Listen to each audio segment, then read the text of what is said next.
Assalamualaikum warahmatullahi wabarakatuh. Alhamdulillahirabbil alamin. Allahumma shalli ala sayidina Muhammadin. Teman dan sahabat semuanya yang dimuliakan oleh Allah Subhanahu wa taala, kita melanjutkan kajian kita di dalam kitab Fathul Mu'in. Uh, masih di dalam pembahasan tentang yang membatalkan wudu dan dilanjut dengan hal-hal yang haram sebab hadas. Qala musannifu rahimallahu ta'ala nafa'anallahu bihi wa bi'ulumihi fi darin amin. Wala yaltafi'u dan tidak terangkat, maksudnya tidak hilang. Yakinu udu'in, apa keyakinan udu, au hadasin, atau keyakinan adanya hadas. Bizan nididdihi dengan dugaan sebaliknya. Artinya kalau orang ini mengatakan di dalam hatinya, saya sudah batal belum ya? Dia habis sholat maghrib mau ke isya, pas azan isya dia mengatakan dalam hatinya, saya sudah batal belum ya?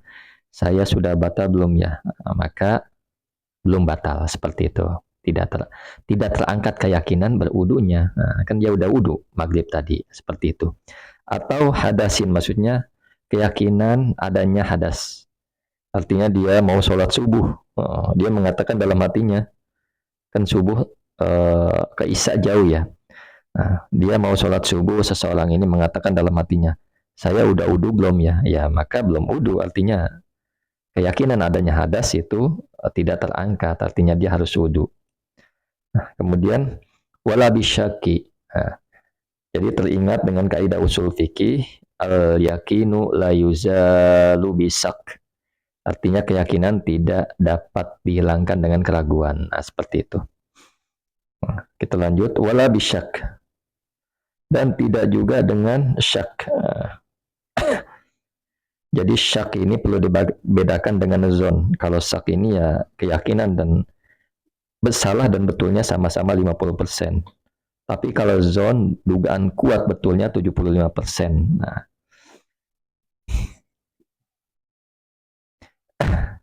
Jadi sekarang sak, wala bisaki, dan juga tidak dengan sak. Fihi di dalam kebalikan, al-mafhumi yang dipahami bil aula, dengan yang lebih utama.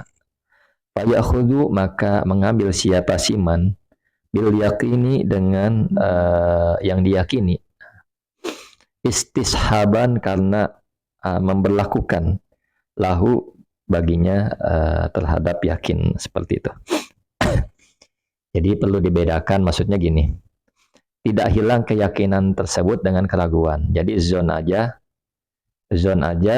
dia harus mengambil yang yakin. Jadi zon ini dugaan kuatnya misalkan wudu dan batal. Yakinnya wudu, yakinnya nggak batal 75% itu zon. Kalau syak, yakin dan keraguan, udah wudu atau belumnya atau batalnya wudu sama-sama 50%. Dan keadaan dengan syak ini yang harus tidak hilang, tidak terangkat dengan yakinnya wudu kita. Jadi ada wahmun ya. Kalau wahmun itu, waham itu 25% benernya, yakinnya. Salahnya 75%. Tapi ya kalau yakin ya 100%, seperti itu. Jadi ada kata istishab di sini. Istishab. Jadi dalam Islam itu, istishab dalam Islam merupakan upaya mendekatkan suatu peristiwa hukum dengan peristiwa lainnya. Sehingga keduanya dinilai sama hukumnya, seperti itu.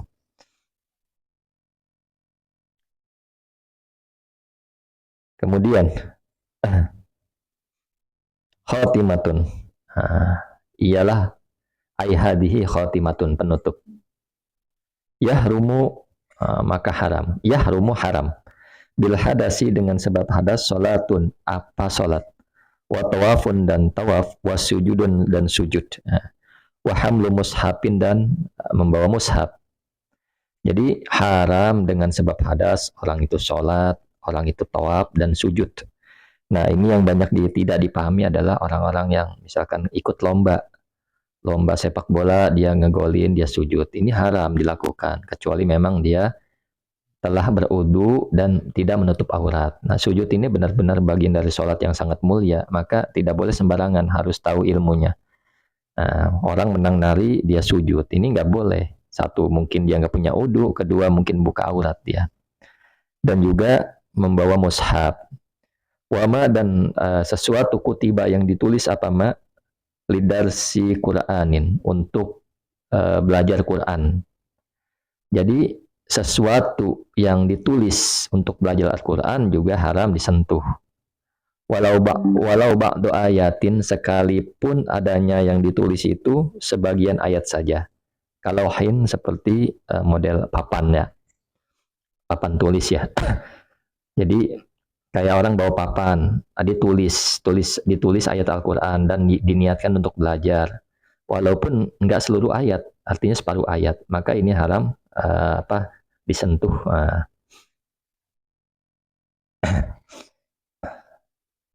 Maksudnya haram juga membawanya maksudnya. Kemudian wal ibratu, dan adapun ibroh artinya yang dijadikan pelajaran, yang dijadikan acuan, fi qasdi dirasah, dalam maksud mempelajari, wa tabarruki, dan mencari berkah, bihalatil kitabah, ialah dengan keadaan menulis, dunama, selain keadaan atau bukan keadaan, ba'daha, yang setelahnya, kitabah, setelah menulis.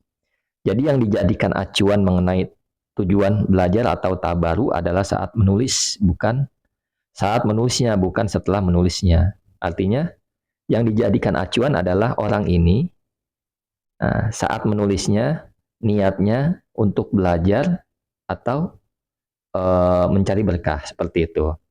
Jadi kalau untuk belajar, tujuan belajar, maka haram dipegang, seperti dibawa, dipegang, dan sebagainya. Nah, bukan setelah keadaannya kitabah ini. Nah, jadi kalau ada ayat Quran di mana di lauh, di papan, dan memang ada tujuan orang-orang mencari berkah, ini tidak masalah. Tapi kalau memang untuk belajar, maka ini tidak jangan dipegang. Ada kena ketentuan hukum ini, haram memegangnya, membawanya. Kemudian wabil katibi, dan juga selain di dalam maksud mempelajari, maksudnya di dalam keadaan menulis, wabil katibi, dan keadaan orang yang menulis, linapsihi, untuk dirinya, awli goirihi, atau untuk orang lain.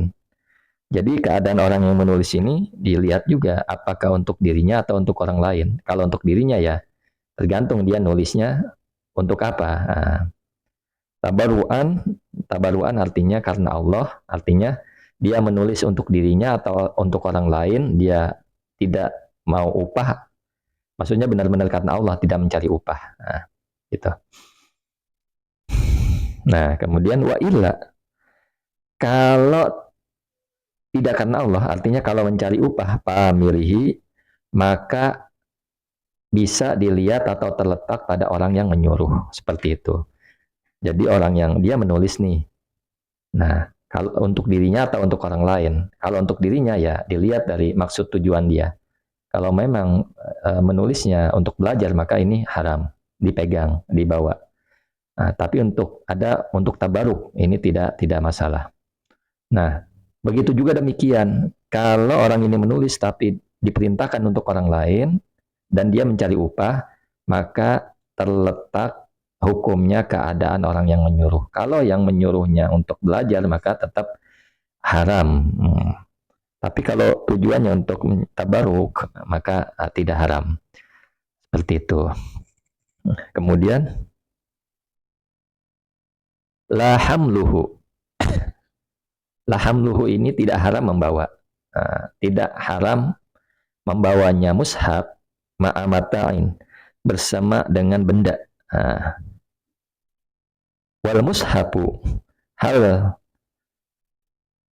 dalam keadaan adapun mushaf, maksudnya adapun hal dalam keadaan mushaf itu ghairu maksudin, ialah bukan yang dimaksud bil hamli, dengan untuk dibawa. Nah, jadi tidak haram membawa mushaf bila bersamaan benda lain, ma'amatain.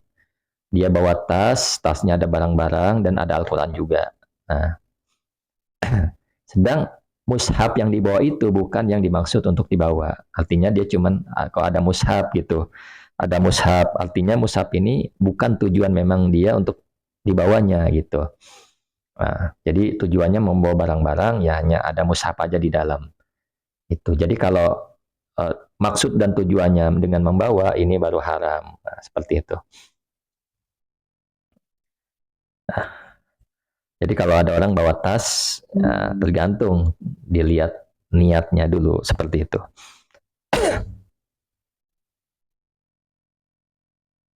Syukran ala ihtimamikum. Assalamualaikum warahmatullahi wabarakatuh.